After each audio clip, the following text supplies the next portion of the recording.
Falar de filme é fácil, mas discutir cinema não é para qualquer um. Cine Alerta, cinema e muito mais. Obrigado. Câmera. Ação.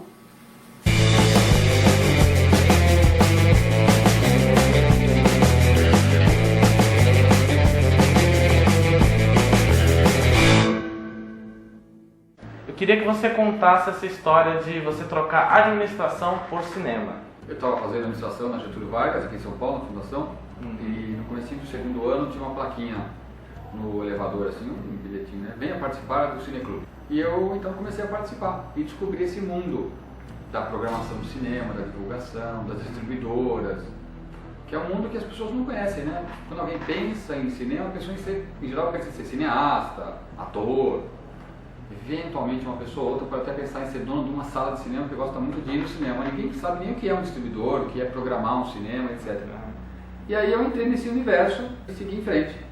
No Cineclube, aí fui participar de outros cineclubes, fiz curtas-metragens, montei a distribuidora Pandora e minha vida foi. Eu me formei na faculdade, até porque para ficar no cineclube tinha que estar na faculdade, né? Então foi um bom estímulo para eu me formar.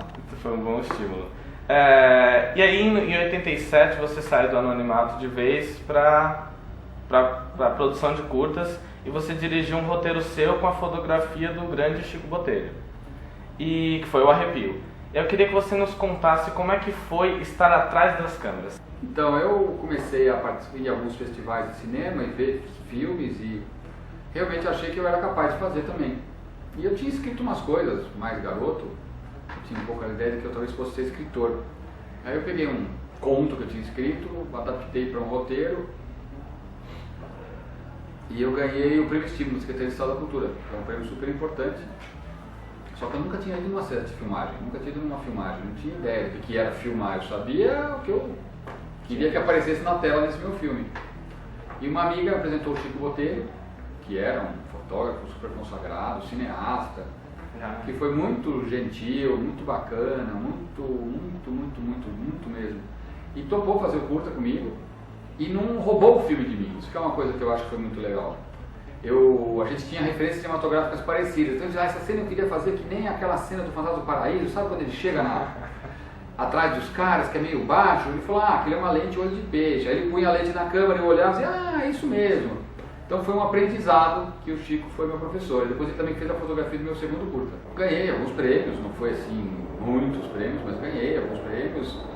Acho que um dos prêmios mais importantes que eu ganhei foi com o Domingo no Campo, que é o meu terceiro filme, que eu ganhei melhor diretor de curta em Gramado, o Osmar Prado ganhou melhor ator. Acho que esses foram prêmios importantes assim, na minha carreira de curta-metragista. Aí em 2001 você voltou para as câmeras, né? Só que dessa vez para dirigir um longa-metragem. E aí você pegou uma história, você adaptou o romance Sonhos Tropicais do Moacir Ciliar. Como é que foi a aventura de filmar Sonhos Tropicais? Foi uma aventura mesmo, porque eu me meti a fazer esse filme de época, passado em 1900. Com dezenas de personagens, a gente desenvolveu um roteiro que era muito grande, com muitas cenas, eu tinha pouco dinheiro e aí me deram uma ideia de filmar no Paraná, porque tem uma cidade chamada Antonina, que foi um porto muito importante na mesma época, que quando abriu o porto de Paranaguá foi a falência. Então tá tudo lá, é uma cidadezinha pequenininha, mas que tem um casario igualzinho ao Rio de Janeiro de 1900. Porque no Rio de Janeiro eu jamais conseguiria filmar, porque o centro da cidade, que é onde tem o casario antigo, está todo infestado de fios, de luminosos, fora que é do lado do aeroporto, só tem um avião atrás do outro, eu jamais conseguiria filmar com som direto. Fora que tem muita gente, como é que eu ia fechar as ruas para aparecer em 1900? E isso tornou possível fazer o filme. A gente filmou em Antonina as externas e em Castro, que é uma cidade também mais antiga, mas não tão antiga, mas tem um casario bacana, a gente fez as internas. E foi uma aventura fazer um filme do tamanho que foi esse filme. A gente fazia 2 locações por dia em geral, tanta locação que o filme tinha, tanto ator que o filme tinha. Era uma operação de logística, de trazer ator para filmar um dia, mandar ele de volta para o Rio, buscar e trazer. Mas foi maravilhoso, foi uma experiência muito legal. Consegui fazer o filme, consegui acabar o filme no prazo, dentro do dinheiro que a gente tinha. E acho que é um filme que ficou direito.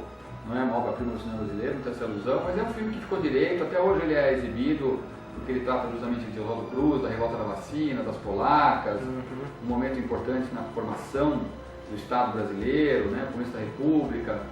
E então foi uma experiência dura, mas muito gratificante.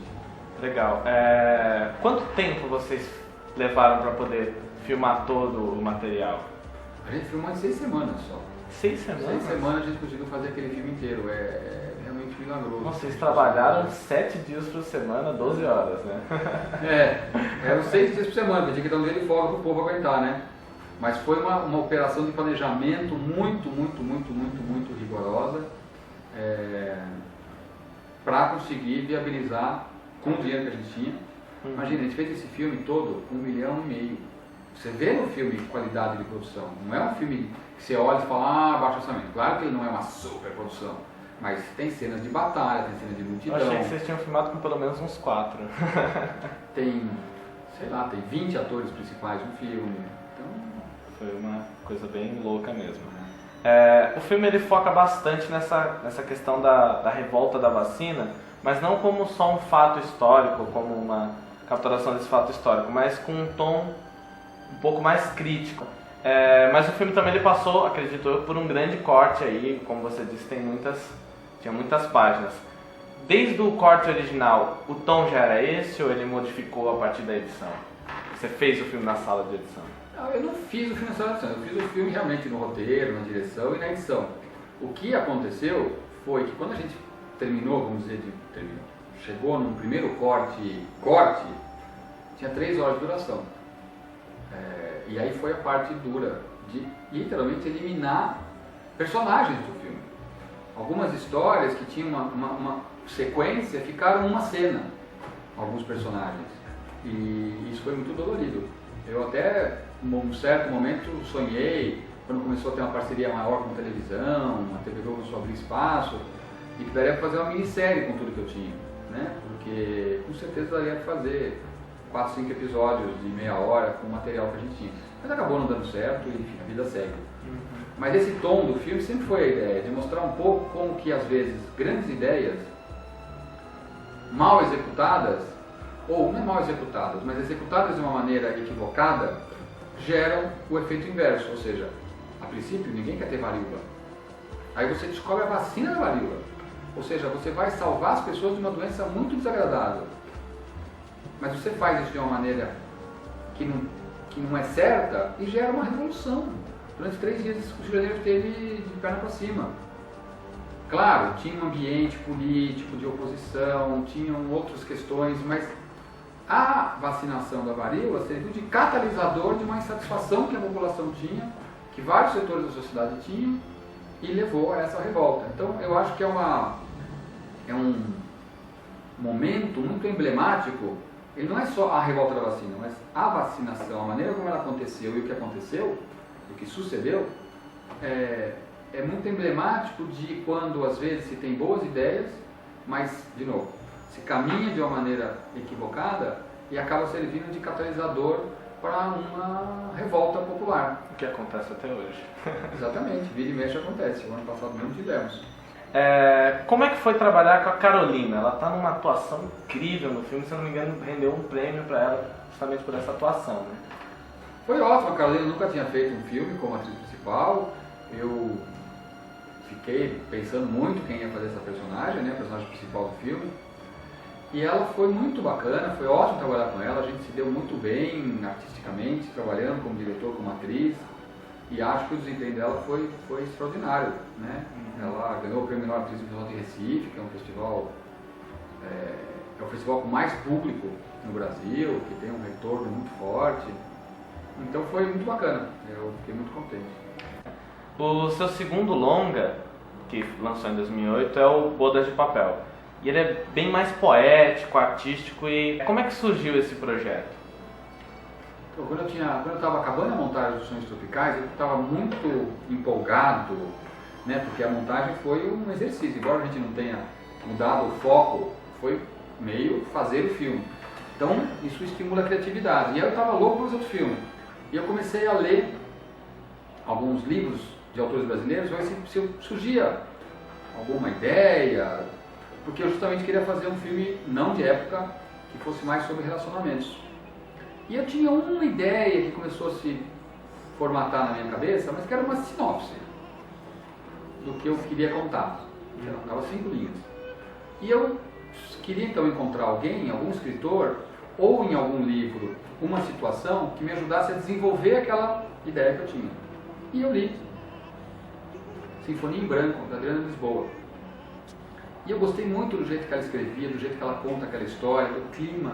A história em si não era o que eu queria, não tinha nada a ver com o que eu queria. Mas a maneira que ela contava... E aí eu liguei na editora, consegui o telefone, liguei para a Adriana Lisboa e me apresentei, falei que tinha lido o livro, que tinha gostado, e que se ela tinha vontade de fazer um roteiro, que não era do livro dela, era de outra coisa. E ela adorava cinema, tinha uma vontade, nunca tinha feito roteiro. Ela era casada com o Flávio Carneiro na época, e aí a gente trabalhou os 3 nesse roteiro. E foi isso, eu queria contar uma história de amor, falar de como as coisas às vezes acontecem de maneira tão inesperada e você encontra caminhos com esse inesperado, né? Que depois a Adriana até trouxe esse conceito do serendipity, que eu não sabia que existia. E é isso, né? Você, né, chega em casa, não tem comida, aí você sai correndo para comprar um negócio e você tromba com uma moça na entrada da padaria e pede desculpa, e aí você na hora. Então, a felicidade aonde você não foi procurar. E o reverso disso também, né? De como às vezes, quando tudo tá bom, tudo tá bem, de novo, sem nenhum motivo, sem provocar o azar, a vida te dá contragolpes também. E aí foi isso, eu queria fazer um filme mais intimista mesmo, das relações pessoais, dos afetos, dos carinhos, do ciúme, enfim, tudo que envolve uma relação do seu começo ao seu desenvolvimento. Nesse filme você também foi para pequenas cidades para também filmar. É um clima legal para filmagem? Como é que foi o clima de rodar esse filme? Ah, foi muito bacana. Foi ainda melhor do que no primeiro. O primeiro foi muito legal, mas nesse a gente realmente contou com muito apoio lá na cidade, Monte Alegre do Sul, o prefeito da época foi muito gentil, a gente podia fechar a rua, a gente não sujou a cidade toda, né? No começo do filme é uma cidade meio deserta. Sim. E a gente sujou, eles autorizaram, permitiram, claro que a gente limpou tudo depois. E como ficou muito sujo durante pelo menos uns 4, 5 dias, foi engraçado, porque a cidade literalmente você entra para um lado e sai pelo outro, né? Ela é muito pequena. E ela é passagem de uma estrada. E aí o prefeito colocou nas duas entradas da cidade, né, uma faixa dizendo: nossa cidade está suja para uma filmagem. Em geral não é assim. Que bem. Muito legal. Mas do outro lado, foi ótimo para a cidade, porque como a gente conseguiu muita mídia, tinha alguns atores famosos, final de semana havia um monte de turista para ver a filmagem. Então foi bom para a cidade, porque movimentou, né, o restaurante ficava cheio, a loja ficava movimentada. E eu consegui, uma semana antes de começar a filmagem, a gente estava em pré-produção muito antes, mas os 2 atores principais, a Helena e o Dario, vieram e a gente ficou os 3 num hotel separado. Então isso permitiu que a gente fosse desenvolvendo essa intimidade, né? Que no filme eu sinto que aparece, que imprime. Então foi muito importante, a gente falava do roteiro, dos personagens, a gente fazia pequenos ensaios, pequenas cenas, via como é que ficavam as palavras na boca, corrigia certas situações. E esse roteiro, ao contrário dos Sonhos Tropicais, que foi tudo minimamente planejado, tudo sabido vai ser. Nesse filme eu comecei a filmar, eu ainda não tinha algumas cenas que eram fundamentais. E isso acabou saindo já com a filmagem em andamento, então foi bem diferente dos Sonhos Tropicais, além de ser um filme muito menor. Mas com certeza, sempre que eu penso em fazer um próximo filme, eu sempre penso, bom, tem que filmar no interior, porque a qualidade de vida e de resultado é incomparável. Filmar em São Paulo é muito caótico. E esse você gravou em quanto tempo? Esse filme foi em 5 semanas, foi mais puxado ainda. Algumas pessoas que trabalharam com você nos Sonhos Tropicais retornaram para trabalhar no Bodas de Papel, inclusive a editora, né? Como é que foi esse trabalho de edição com ela? Você tem presente? Ela é uma pessoa maravilhosa. Eu já tinha montado o meu curta e a Cristina Amaral. E No trabalho dos Sonhos Tropicais, como eu falei, foi uma aventura a montagem. O filme era enorme. E ela é uma pessoa que, de um lado, é uma pessoa doce, suave, ao mesmo tempo que ela é uma profissional incrível, ela tem um senso, um ritmo, ela vê, ela percebe. Então, com certeza que o próximo filme tinha que ser com ela, e se eu fizer outro filme, com certeza que a Cristina Amaral vai estar vai ser a montadora do filme. Assim como o Cristiano Amaral, coincidentemente, um nome muito parecido, que é o diretor de arte dos meus 2 filmes. Que também, eu não teria feito Sonhos Tropicais sem o Cristiano Amaral. Ele foi para o hospital quando o filme acabou. Porque ele tinha que fazer 2 locações por dia, de época, sem dinheiro, sabe? E ele fez, e ele sacrificou a vida, e ele dormia 2 horas por dia, e ele enfrentava todos os desafios. Então é uma pessoa também que eu sou super grato, porque foi um parceiro incrível. E veio para o Sonhos Tropicais, para o Bolos de Papel, que era menos complexo, mas que também precisava, e ele foi também super parceiro de ter soluções, de ter criatividade. Então é outra pessoa também que eu penso em filme e está na minha possibilidade. Outra pessoa é o Sung, que é o diretor de elenco, a pessoa que me ajuda a fazer o elenco, a escolher as pessoas, vai atrás dos atores, é uma pessoa maravilhosa, sabe falar com os atores, sabe cuidar dos atores também. Ele tem então quando os atores chegam para filmar, ele atende, ele cuida, ele dá a equipe de produção não tem que se preocupar com isso. O Sung é muito bom nisso, além de ter boas ideias, então é outro parceiro também, que com certeza vai estar sempre comigo nos meus filmes. E o Petrin, que é um ator que também teve nos 2 filmes, em papéis coadjuvantes, mas que também é meio que uma marca, assim, uma pessoa que eu gosto muito e que eu tenho muito prazer em trabalhar. Quem sabe um filme até pode ter um papel maior, mas enfim, é uma pessoa que também eu tenho muito carinho e espero que esteja nos próximos filmes. E próximos projetos? Você tinha comentado na entrevista. Enquanto estava na Secretaria da Cultura, minha carreira ficou congelada. Desde que eu vim para o MIS, eu comecei a pensar um pouco, mas o MIS acabou me absorvendo muito. Mas eu tenho um projeto que está caminhando com uma pessoa, um roteirista que está desenvolvendo. A gente chegou numa primeira versão que ficou média, aí ele voltou para trabalhar. A partir de janeiro a gente vai voltar nesse projeto. E tem um outro projeto que eu tenho pensado, que é algo que também vou começar em paralelo, que eu acho que roteiro, eu só vou fazer um filme se eu conseguir ter um roteiro que eu esteja muito entusiasmado. Então eu preciso trabalhar. Então se eu puder trabalhar em 2 ao mesmo tempo, quem sabe um fica apontando do outro e eu consigo, desenvolver um projeto. Mas tem a prévia da captação de recursos já para 2014 agora? Não, eu preciso ter o roteiro primeiro. Precisa ter o roteiro primeiro. Senão não dá para ir atrás do dinheiro. Então talvez em 2016 a gente veja um novo filme do André. Se tudo der certo, tomara. Tá certo. E em 2011 você assumiu aqui a direção do MIS, que durante um bom tempo teve, de certa forma, um pouco apagado, algo bem diferente do ambiente que era o MIS nos anos 80 e 90, que era realmente um ponto de encontro de diretores independentes, pessoas entusiastas das artes visuais, do cinema em geral. Muito trabalho depois, o MIS está hoje aqui bombando, mas do que se deve essa guinada que o MIS teve aí nos últimos anos na sua direção?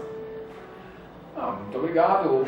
Mas é isso, eu vim para cá porque a ideia era essa, tentar fazer do MIS um espaço de mais relevância, de mais interesse. Não que o trabalho que fosse feito antes fosse irrelevante, era um bom trabalho, mas era um trabalho de interesse muito restrito. Então pouca gente vinha, pouca gente tinha interesse, pouca repercussão tinha. E o que eu fiz foi ampliar o foco de atuação, buscar atividades, programas, exposições que realmente mobilizassem o interesse das pessoas, tentar comunicar isso para as pessoas, mesmo fazer uma coisa legal se ninguém ficar sabendo. E a gente, eu acho que entrou num círculo virtuoso. Uma programação que foi chamando a atenção, as pessoas foram vindo, foi chamando a atenção, e a gente também foi tentando oferecer uma programação muito variada. O museu hoje tem dias que ele tem 4, 5 atividades simultâneas. Então mobiliza, gera interesse, as pessoas, o MIS realmente voltou a fazer parte da agenda das pessoas, Ou seja, muita gente hoje quando pensa em sair de casa,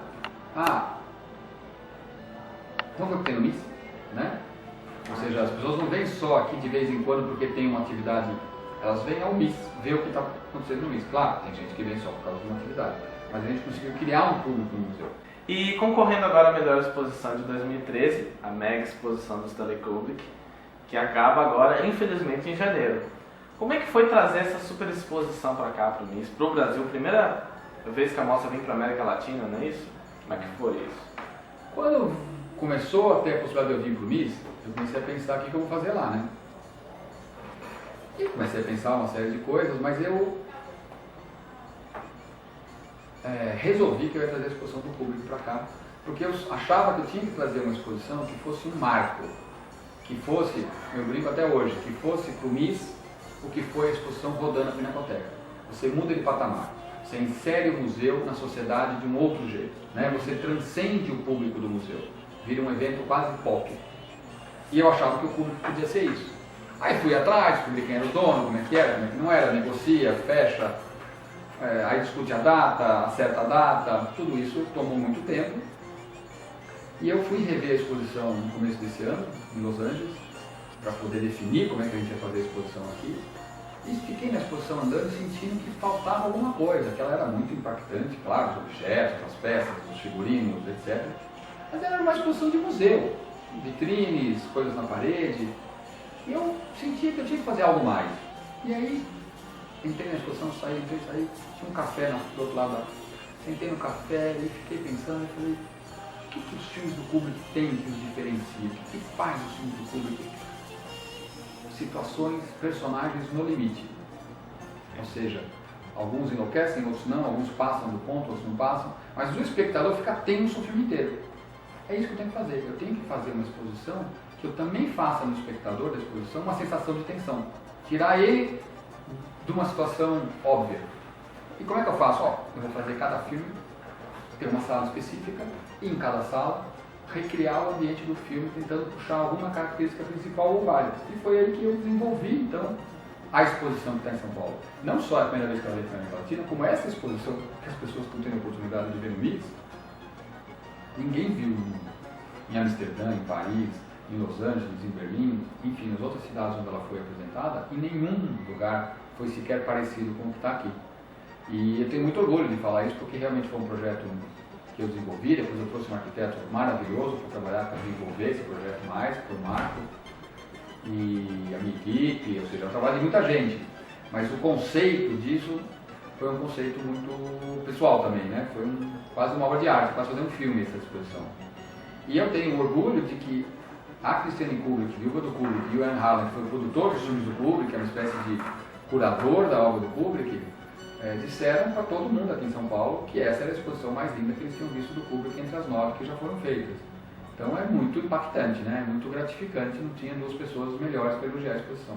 E como é que foi essa relação com eles? Vocês vieram aqui, tiveram uma série dos fãs, eu, por exemplo, curti muito conversar com ambos. Como é que foi essa negociação com eles? Não, isso não foi muito complexo, eles acompanham as exposições, né? O acervo é do Kubrick. Ela colocou em comodato na universidade, mas enfim, eles têm uma ligação muito forte com isso, então eles acompanham, então eles vinham. O que a gente conseguiu foi que eles ficassem uma semana, que eles estivessem aqui, eles se dispuseram a dar muitas entrevistas, o Ian fez 2 palestras, então foi muito legal ter essas pessoas aqui, nessa proximidade toda, e além disso, também dá para o público a possibilidade de estar perto deles, né? No finalzinho de janeiro agora vem outra grande surpresa para São Paulo. O que você pode nos dizer da exposição do querido Camarão? Então, essa é outra conquista importante. No final de 2011, que é meu primeiro ano aqui, eu recebi a visita da diretora do Victoria and Albert Museum de Londres, que veio para conhecer e oferecer exposições para lá. E ela tem uma exposição sobre os figurinos de Hollywood, maravilhosa, incrível, mas que era inviável, impossível, o custo era impossível para o museu naquele momento. E aí conversamos outras coisas, e no final ela falou assim, você gosta de Bowie? Então a gente está começando a pensar em fazer uma exposição. Você teria interesse, mas seria alguma coisa para 2014. Tem muito interesse, muito interesse. A gente fala mais depois. Vamos falar mais? Não. Eu mandava um e-mail para ela cada 15 dias. Em janeiro, fevereiro, em março, em abril, ela falou, tá bom, a gente pode fechar, mas não tem exposição ainda. Eu falei, não tem problema. E aí eu fechei um contrato com eles, em abril de 2012. A exposição abriu em março de 2013 e foi o maior sucesso da história do Victoria and Albert Museum. Foi a exposição de maior sucesso em Londres em 2013 E virou uma febre. Aí agora, a gente recebeu essa coisa, na semana passada estavam aqui duas pessoas que cuidam da exposição, que estavam aqui para acertar detalhes, e ele estava dizendo, André, é a primeira vez que a gente tem uma exposição que a gente não precisa oferecer para ninguém, agora a gente escolhe aonde a gente quer ir. As principais capitais do mundo têm 2, 3 opções para a gente. Você foi muito genial de ter pegado essa exposição antes de todo mundo. Porque quando eu peguei, ninguém queria. Eles queriam, os ingleses, queriam que o primeiro local depois fosse Berlim, porque o David Bowie viveu em Berlim muito tempo, foi muito importante. O David Berlim falou, não sei, vamos esperar. E porque eu fui o primeiro, eu consegui fechar um preço razoável, que hoje custaria 3 vezes, fácil. E se eu tivesse hoje essa exposição, nós íamos fazer em 2018. Ela já está bloqueada até 2018. Nossa, então foi realmente muita sorte ela ter dito e você... E persistência, sei lá, um certo sentido de que essa exposição tinha tudo de podia ser. Eu realmente sou fã do David Bowie, muito fã. E estou muito contente que a gente vai fazer de Kubrick passar para David Bowie. E acho que vai ser um momento especial aqui na história do museu. E a gente pode esperar uma grande exposição como a do Kubrick? É muito diferente, mas com certeza é uma exposição incrível, ela tem uma coisa de tecnologia muito original, tem 40 figurinos de David Bowie originais, e o que a exposição tem de incrível é como você vê como o David Bowie é um artista completo, ele não é só um grande músico, um grande compositor. Ele cuidava de tudo, ele fazia o esboço da capa do disco, ele fazia o storyboard do videoclipe, ele tem o processo de desenvolver as letras. Então é uma imersão num homem da renascença do século XX. André, eu gostaria de agradecer muito pela entrevista, vai estar agora no nosso site um pouquinho depois do Natal. Então acho que é correto você convidar as pessoas para virem assistir o Kubrick e também para ficarem de olho na exposição do Bowie. Então fica à vontade. Então pessoal, realmente, se você não veio ainda, venha. A exposição do Kubrick fica cartaz até 12 de janeiro, o museu abre terça e domingo, então dá para vir, aproveite mesmo, porque é uma exposição incrível para quem gosta de cinema, para quem gosta de arte, para quem gosta de filmes, vale a pena. E 30 de janeiro, David Bowie no MIS, a exposição que vai marcar o ano, imperdível. Muito 10. Muito obrigado, André. Obrigado mesmo. Valeu. E fiquem ligados no Cine Alerta aí na coluna Cinerama. Muito obrigado.